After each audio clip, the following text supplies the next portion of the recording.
Welcome to Golf Smarter Mulligans, your second chance to gain insight and advice from the best instructors featured on the Golf Smarter podcast. Great golf instruction never gets old. Our interview library features hundreds of hours of game improvement conversations like this that are no longer available in any podcast app. The game of golf should be played to a score of 5 or better on every hole as an average. And in order to do that, the new golfer needs to be able to get on or near the green in just 2 shots. Because they're typically going to take anywhere from at least 2, if not 3 or 4 putts. And we want them to score 5 or better right away, because it's not very fun to score 10 or 12 on a hole.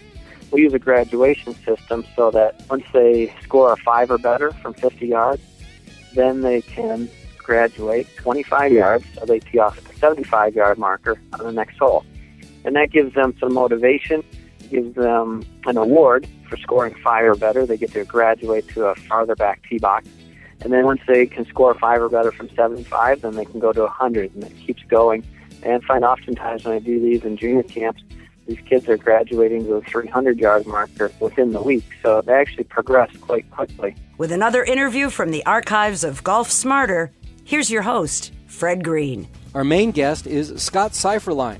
Scott runs a golf school in Grand Rapids, Michigan, and has a couple unique theories that I felt were perfect for the Golf Smarter podcast. First are his rules for new golfers. If you ever want to try and get your spouse, kids, or friends to try golf, or if you've ever been teamed up with a new golfer, then Scott's rules for new golfers are something to keep in mind, because it will make the day much more enjoyable for everyone. But Scott also says that he can cure your slice in 5 swings or less. Welcome to the Golf Smarter podcast, Scott. Hi, Fred. It's an honor to be here. Thank you. Oh, well, gee. It's an honor to have you on the show. Thank you very much for agreeing. I think I just want to get started talking about Sunday at the U.S. Open at Pebble Beach this year. I don't generally talk about the PGA Tour. I do like talking about the majors.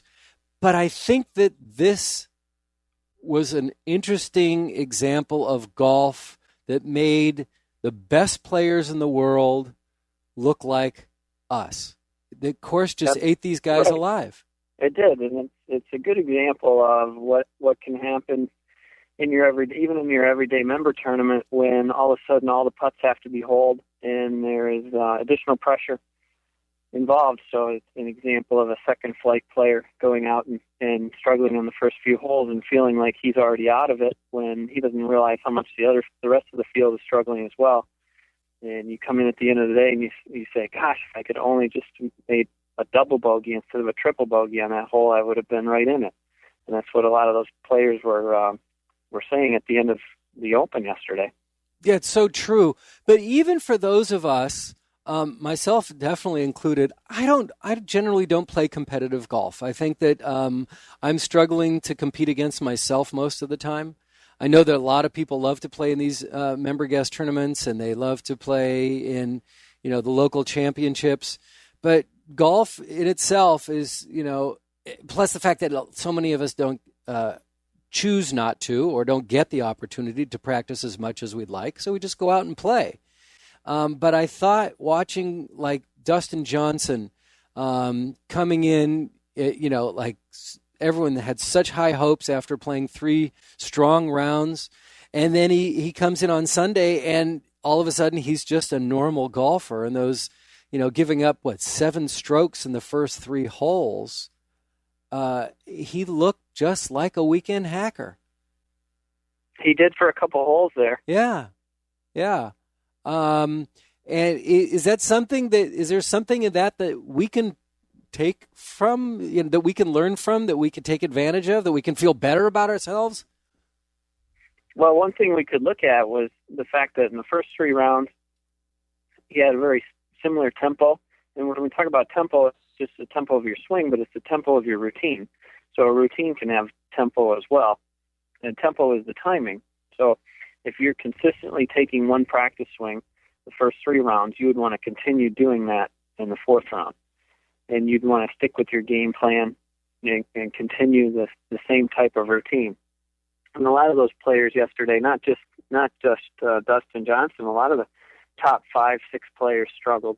In fact, nobody shot under par. I don't think from the leaders. No, There were a few guys way back in the pack that shot under par and jumped up 30 to 40 spots. But as far as the leaders went, they all struggled to some degree, and they were all taking a little extra time than they had in the first 3 rounds. And that can happen to the everyday player too, when they go out and play.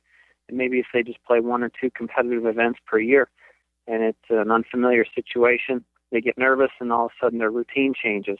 Whereas if you can stay focused on your routine rather than the result, you have a much better chance of staying in the game. And that's probably what helped the winner yesterday.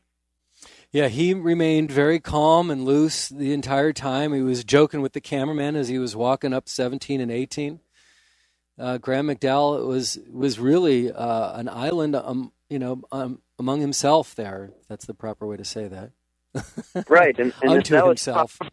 That was quite an accomplishment, considering his playing partner was struggling as much as he was. Yeah, because oftentimes those players will draw positive energy from each other, and when one starts to play poorly, then it feeds into the other player. But he stayed focused on his own game, and ultimately that proved to be his success. That's an excellent point. That he you can get sucked down by your playing partner. How do we avoid that?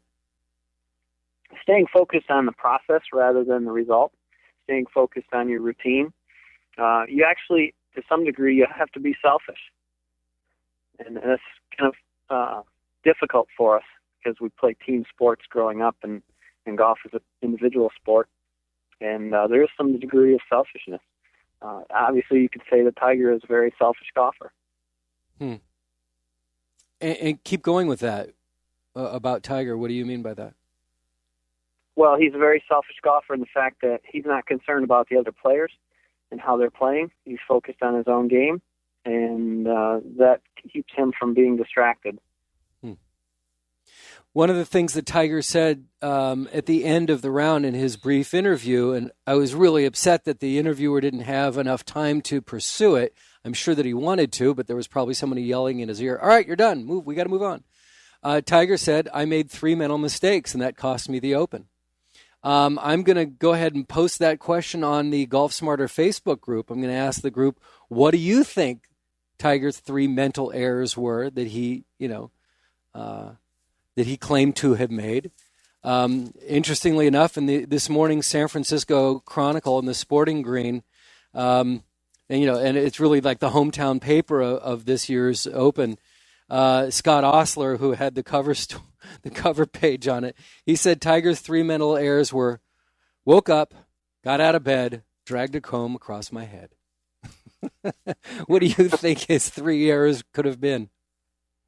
I didn't see enough of it to be able to accurately answer that question. I didn't see every shot that Tiger hit yesterday, which was kind of nice to be able to see some of the other players in action for a while. I think that he made a mental error by hitting a driver on number 6. Mm-hmm. I believe that was the hole that he hit a really good tee shot, but it bounced into the water. I don't think he expected that. I think he made a mental error on number 4 in his effort to lay up. I think he should have been going for that green, and he laid up into a bunker on the left-hand side, and he may have even made bogey on that hole, but that was a short, drivable par 4. Those are 2 that come to mind, and I didn't catch much of the back 9, so it's hard for me to answer that question. It was amazing to watch. I think it was the drivable par 4. Was that number 4? Yes. Yeah, where a couple guys drove the green and 3-putted. Right. Or even Phil did it. He came up on he came up on the back fringe and he putted from there and still only walked away with a par. It was the green, and the greens are so small. I mean, it was just so different than watching anything else with these huge greens, and they roll so true and flat, and don't pick up speed. But boy, this course just was so difficult. And for me, it was a lot of fun because I've played Pebble once before, and I don't remember watching majors before where I've played on that course. Sure. And so being able to watch it and go, okay, I remember, oh, wow, and see how they play it and how it affected them made me feel a lot better. Again, I think that stuff, I don't know, for me, watching those guys make mistakes always makes me feel better. It played a lot different than what it normally does. That's for sure. Yeah. I mean, you put those types of greens on any of the courses that everyday players play, and no one would ever break 100. They're just too fast and too firm. Uh-huh. It was unbelievable.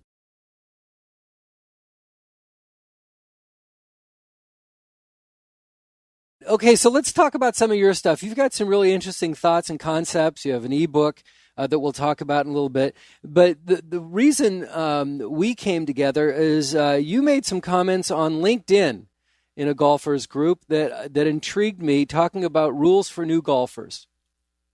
Yeah. And, although the Golf Smarter audience is a mixture of new golfers who are just getting addicted to the game and players who are not only not PGA Tour players, but we have PGA instructors from all over the world, and people who are always trying to get family members to introduce to the game. So I'd love to talk about your idea, rules for new golfers, and why we need to have rules for new golfers. Sure. Well, just the way the game is introduced to people, it's in a manner that I believe is leading to the cause of the fact that a lot of people play for a couple weeks just trying the game out, and then they quit shortly thereafter, and they don't stick with the game. So the game is losing more players, just as many players, if not more players, than it's gaining every week. And they're introduced to the game in a manner that is really for expert players, and it's not for new golfers so much. The courses are designed for expert players, and these new golfers are thrown into situations where they have to play from the expert player tees. They have to play by the expert player rules, and it's really discouraging. It takes them too long to get to the green.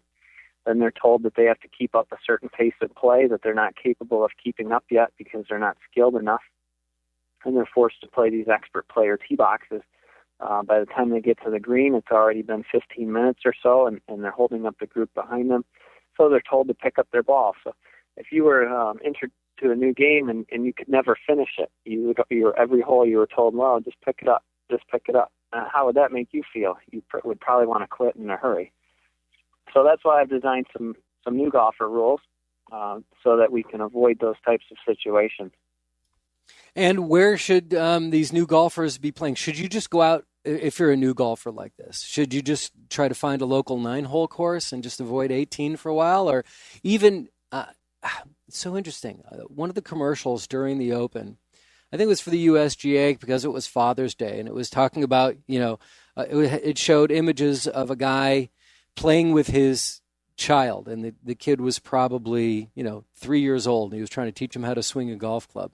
And I was thinking, forget swinging the golf club. Just put a putter in his hand and try to get he will understand the concept of putting a ball in a hole. Just do it that way. Right. And that's the exciting part of the game, is seeing the golf ball go in the hole. Yet it's such a rare thing that the new golfers would ever see, because they start from the tee box, and they should be introduced from the hole backwards, starting with 6-inch putts, 12-inch putts, and 18-inch putts, and then work their way backwards. Do you think that would get new golfers more excited about the game if they just started, not by playing putt-putt golf or miniature golf, but just on a putting green and just making a game out of playing on the putting green? Right, and you'd quickly move them back to chipping and pitching and 50-yard shots so that they could see how the rest of the game works. But you'd introduce, they need to see the ball go in the hole. They need to hear the ball go in the hole. The happy sound. That's right. So tell us some of your rules. So what we do is, with a new golfer, the first 3, I've got 6 rules total. You probably know that the USGA rule book has 34 rules, and there's thousands of decisions and hundreds of pages within all those rules. But my new golfer rules all fit on one page, and there's 6 of them. The first 3 are designed based on the new golfer tee box system. And when starting the game of golf, you should really start at the 50-yard marker. You shouldn't start where the expert player tees are.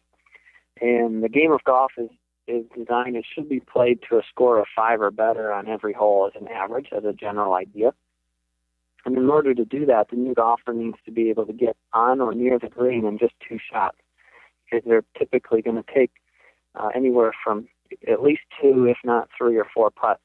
And we want them to score 5 or better right away, because it's not very fun to score 10 or 12 on a hole. So we set them up at the 50-yard marker as their official tee box starting off. And the goal is to get them on or near the green in 2 shots and then 2 or 3 putts. We use a graduation system so that once they score a 5 or better from 50 yards, then they can graduate 25 yards, so they tee off at the 75-yard marker on the next hole. And that gives them some motivation, gives them an award, basically, for scoring 5 or better. They get to graduate to a farther back tee box. And then once they can score 5 or better from 75, then they can go to 100, and it keeps going. And I find oftentimes when I do these in junior camps, these kids are graduating to the 300-yard marker within the week. So they actually progress quite quickly. It doesn't take a very long time to progress. And they have a lot of fun with it. They are encouraged. They score 5 or better. They don't have to deal with 8s, 9s, 10s, 12s, 15s that a lot of new golfers have to deal with, and the frustration of trying to cover 5 football fields as a new golfer. So that's rule number 1, is where to tee off from. Rule number 2, we talked about you must hit all shots off of the tee until you get on the green. That includes from the fairway, which, by the way, you don't always have to tee off from the fairway. New golfers can tee off from the rough and change their angles and make for some new challenges, even though they're just going from 50 yards. But I do suggest that they use a tee. It doesn't mean that they should tee it high. It should be teed low, but just tee at a height at which it gives them a perfect lie. And then rule number 3 are the clubs that they should be using. I see so many new golfers are introduced to the game with a 10-degree driver, and they have a 50-mile-per-hour club head speed. And those things just don't match up, and it's frustrating because they can't get it off the ground. So we have the clubs to use are, once you graduate beyond 100 yards, then you can use a 7-wood or a 9-wood. Inside of 100 yards, the clubs to use are 7-iron, 8-iron, 9-iron, pitching wedge, sand wedge, and putter. And then all the other clubs are for decorative purposes only. So those are the first 3 rules. And then those are really all you ever need, unless you're in a situation where your playing partners refuse to allow you to play by those rules, or you're in a scramble or some other type of event, and you actually are forced to play by the expert player tee boxes. Then I actually implement rules 4, 5, and 6. And those rules, number 4, is you do not have to finish a hole. If it's just a frustrating hole for you, you can pick it up.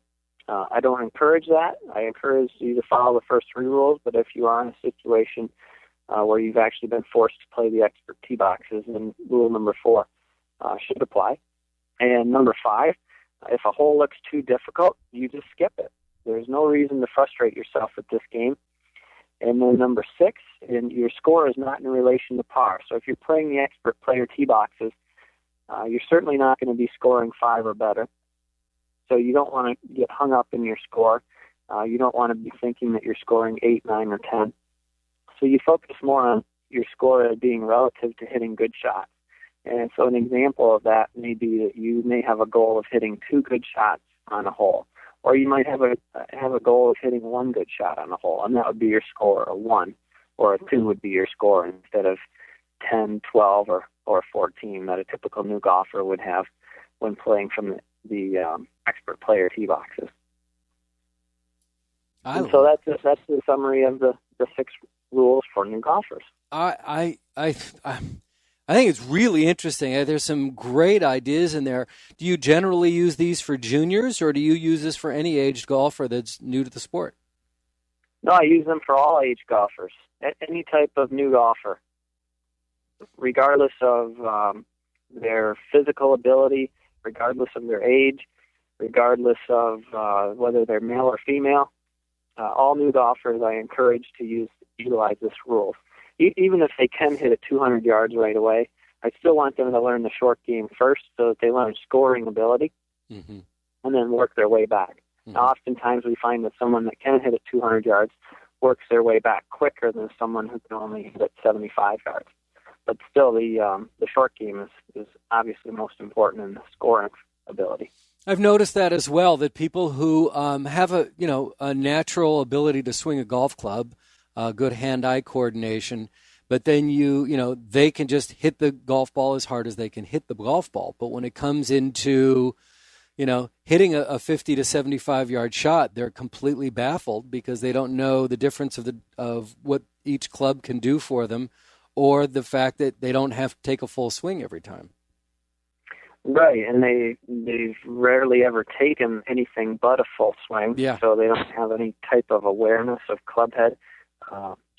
One of the things I test with all my clients, not just new golfers, but when they first come to see, I don't have them start out hitting full shots. I ask them to hit it 40 yards or 30 yards, or I might make reference to saying something like take a half swing, and they have no awareness of what a half swing is. They have no awareness of what it requires to hit 30 yards.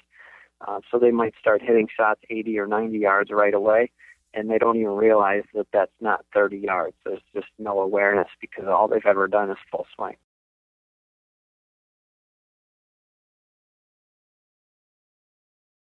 What kind of reaction have you received from this concept, these 6 rules?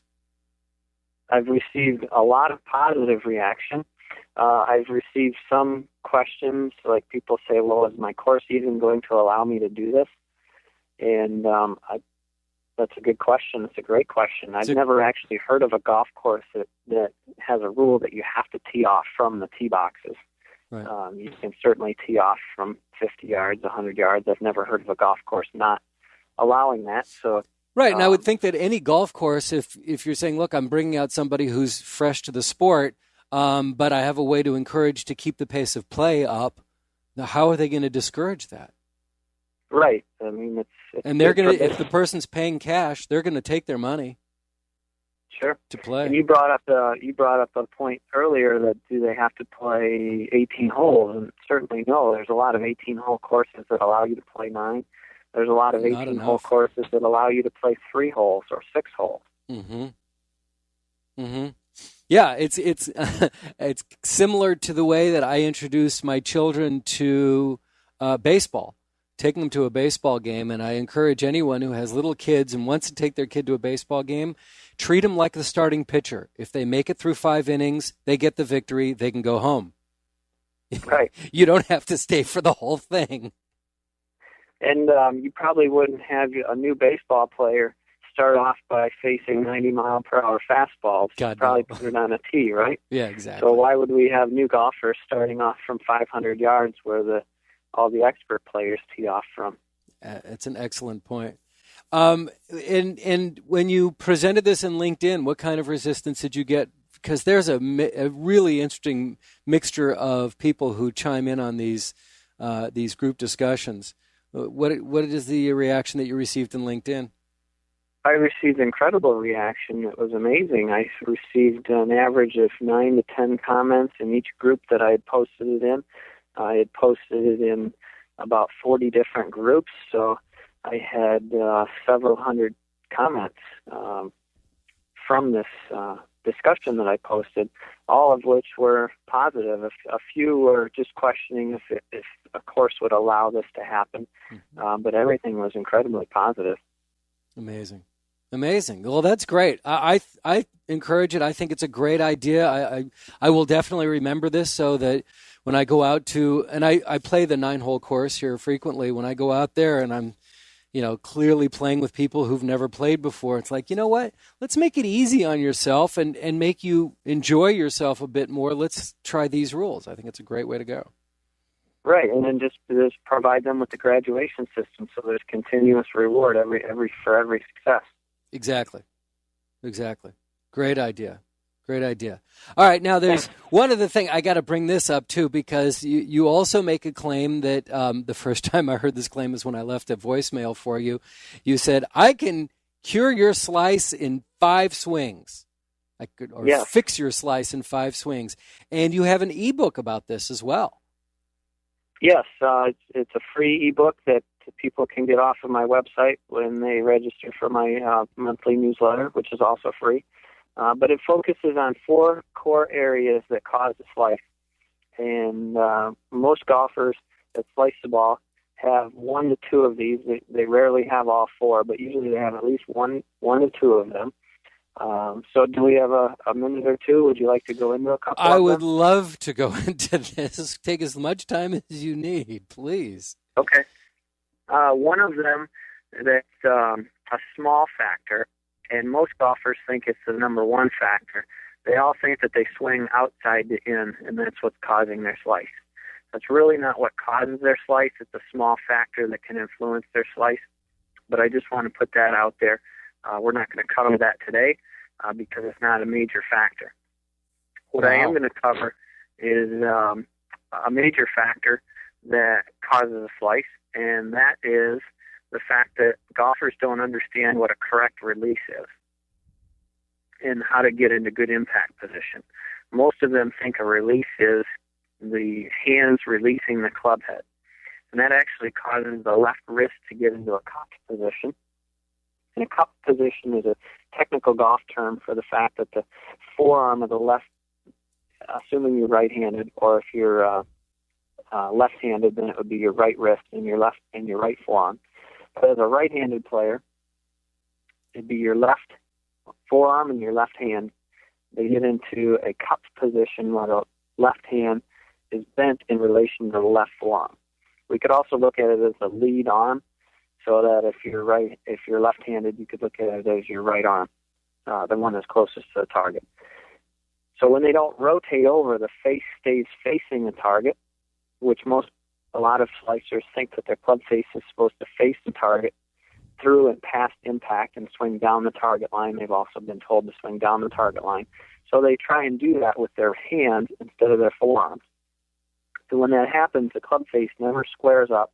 It adds loft, so they oftentimes hit it higher than they should and shorter than they should, and it curves to the right. Once we get them to understand how to use the lead forearm, which is the left for a right-handed player and the right for a left-handed player, they can actually release the club properly, which is a rotational forearm release rather than a hand cupping release. And that instantly, within 5 swings or less, stops their slice.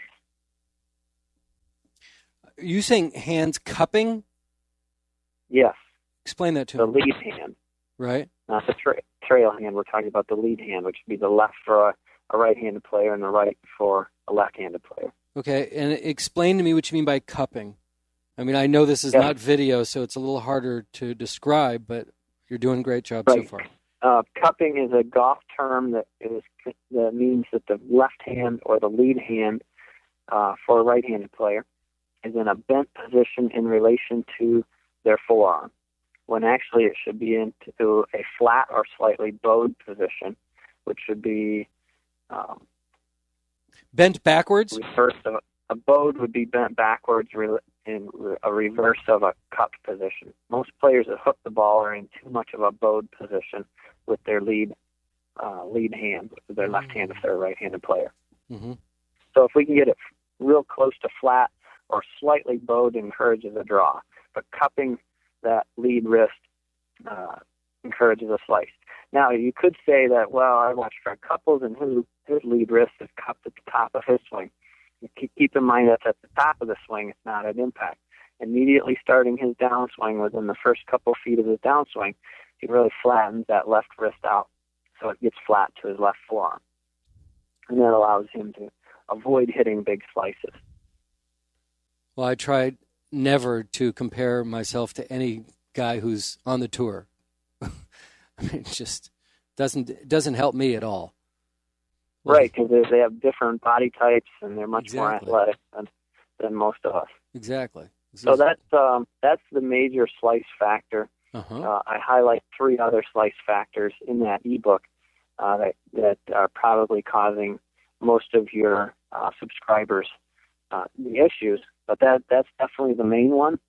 And oftentimes, if that's at least the one that they're doing, they can cure their slice very quickly, sometimes in 1 or 2 swings.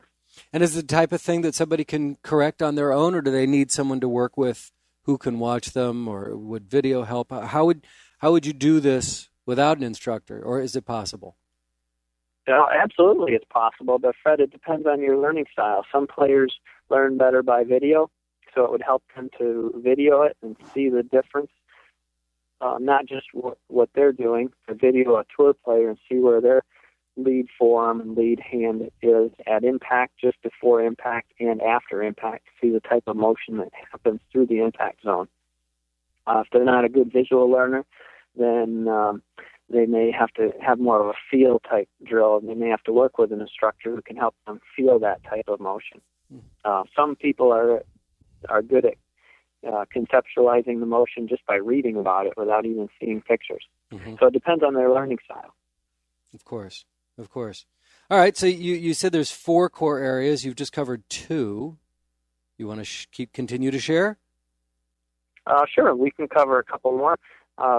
Number 2 in the ebook is lead hand grip position. And lead hand grip position can encourage a fade or a slice when you only see 1 knuckle or 0 knuckles of your lead hand when you look down at your grip. In order to have that where you'd only see 1 or 0 knuckles of your lead hand, the grip, the physical grip of the club would have to be in your palm. It wouldn't be in your fingers. If it's in your fingers, you're going to see 1 to 1.5 knuckles, possibly 2 knuckles when you look down. If you had it too much in your fingers and you had a hook-type grip, you'd see 3 to 4 knuckles. So a neutral grip would be 1.5 to 2 knuckles. A fade or slice grip would be 1 or less knuckles, which would be more in the palm. The grip part would be more in the palm. And then a hook-type grip would be if you see 3 knuckles or 4 knuckles, and the grip is too much in the fingers, and the hand is wrapped too far over the grip. Now, there are a lot of slicers that intentionally use a 3 or 4 knuckle grip, and that doesn't help them at all because they still don't understand the concept of forearm rotation, and their right hand still pushes up and under and cups the left wrist so badly that it actually overcompensates for the 3 to 4 knuckle grip, and they still result in a slice. So you could have a golfer who fixes their lead hand grip position but still slices the ball just because they don't understand the concept of impact and how the hands and forearms work through the swing. So that is a factor. It's just not as big of a factor as the main one that we highlighted today. Okay. Awesome. And then the other one that we covered was the over-the-top out-to-in swing direction. And the last one is just cupping your lead wrist in the backswing and in the downswing so that it makes it very difficult to square it up and rotate it over in impact. So that would be an example of Fred Couples' top of the backswing position where he actually compensates for it in the downswing, so he's able to get away with it. And there are a lot of other players on tour that get into a cup position at the top.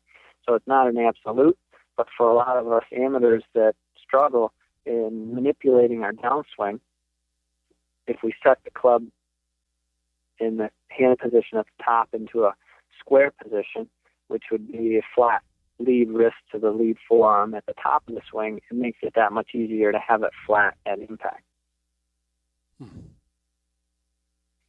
Fabulous. So those are 4 factors that cause the slice, and then the ebook goes more in depth on how to fix those. All right, and it's a free ebook. Yes. And again, please tell us how to get to download the book. Sure, you just go to GrandRapidsGolfLesson.com. That's GrandRapidsGolfLesson.com.